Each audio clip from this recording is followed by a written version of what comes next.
हे welcome back. आज के video में सीखते हैं चार्ट एनालिसिस। तो शुरू करते हैं। सबसे पहली चीज, हमें चार्ट की जरूरत क्यों पड़ती है और चार्ट होता क्या है। तो चार्ट और कुछ नहीं, डेटा का ग्राफिकल रिप्रेजेंटेशन होता है। मतलब कि आपके सामने कोई भी डेटा हो, अगर आप उसको चाहे तो ग्राफ में कन्वर्ट कर सकते हैं।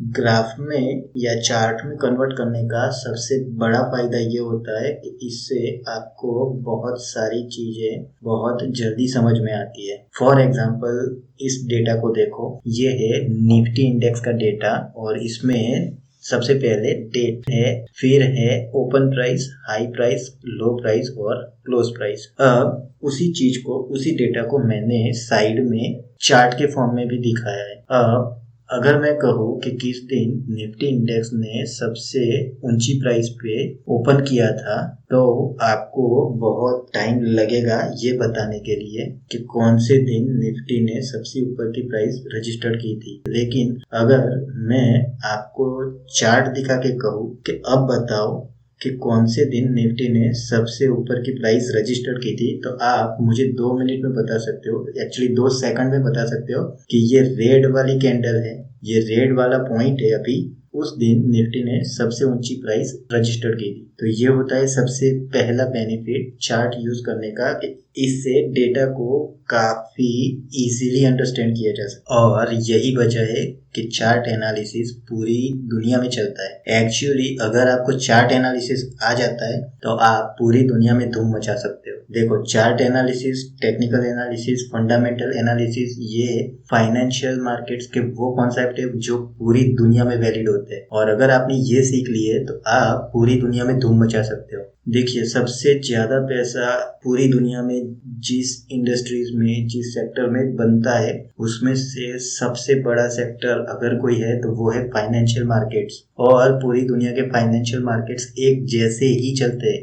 मतलब अगर आपने चार्ट एनालिसिस सीख लिया, टेक्निकल एनालिसिस सीख लिया, तो आप पूरी दुनिया के किसी भी फाइनेंशियल इंस्ट्रूमेंट में इसको अप्लाई कर सकते हो। तो हम पहले टॉपिक में डिस्कस कर चुके हैं कि ये चार्ट और कुछ नहीं, ग्राफिकल रिप्रेजेंटेशन होता है डेटा का, जिससे ये पहला एडवांटेज ये देता है कि ये बहुत इजी टू अंडरस्टैंड हो जाता है। दूसरा, ये इंटरेस्टिंग है। अगर आपको कोई डेटा इन नंबर्स में दिया जाए और आपको बोला जाए कि इसको रिकॉर्ड करते रहो, रिकॉर्ड करते रहो, रिकॉर्ड करते रहो, तो वो बहुत ही टीडियस टास्क होता है। लेकिन अगर उसी चीज को हम चार्ट में देखते हैं तो वो कंपैरेटिवली ज्यादा इंटरेस्टिंग होता है। आप अभी नए हो, आप अभी इन्वेस्टिंग सीख रहे हो, टेक्निकल एनालिसिस सीख रहे हो, चार्ट एनालिसिस सीख रहे हो, लेकिन आने वाले दिनों में आप पूरे मार्केट आवर्स के दरमियान और उसके बाद भी चार्ट्स को देखोगे, क्योंकि एक अलग ही तरह का एडिक्शन होता है चार्ट में। ये बहुत इंटरेस्टिंग होते हैं, इसमें पूरी जानकारी होती है, क्योंकि आपको दुनिया का कितना भी नॉलेज हो, फाइनली चीज वहीं पे आके रुकती है कि आपको पैसा बनाने के लिए पैसा लगाना होगा। एक्चुअल में मार्केट में उतर के स्टॉक्स खरीदने होंगे या फिर बेचने होंगे, वाइस वर्सा। ओके, और दोनों ही सूरत में आपने जो भी ट्रेड लिया वो चार्ट में रिफ्लेक्ट होगा।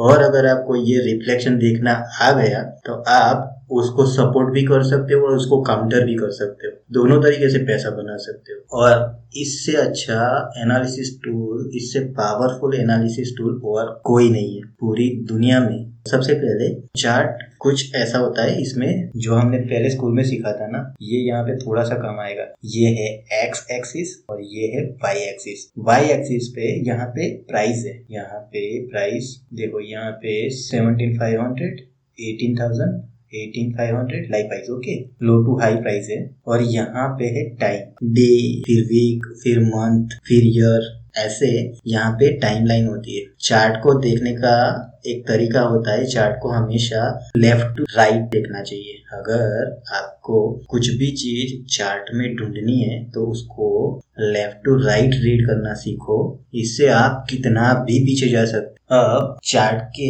डिफरेंट टाइप्स होते हैं। सबसे पहले ये जो चार्ट हमने यूज किया है ना, हम यही यूज करने वाले, ये है candle stick chart. Okay, candle stick chart दुनिया में सबसे ज्यादा यूज होते हैं और हम इसी को यूज करेंगे। तो अभी के लिए इतना ही, मिलते हैं अगले वीडियो में। तब तक happy investing and have lots of fun. Bye.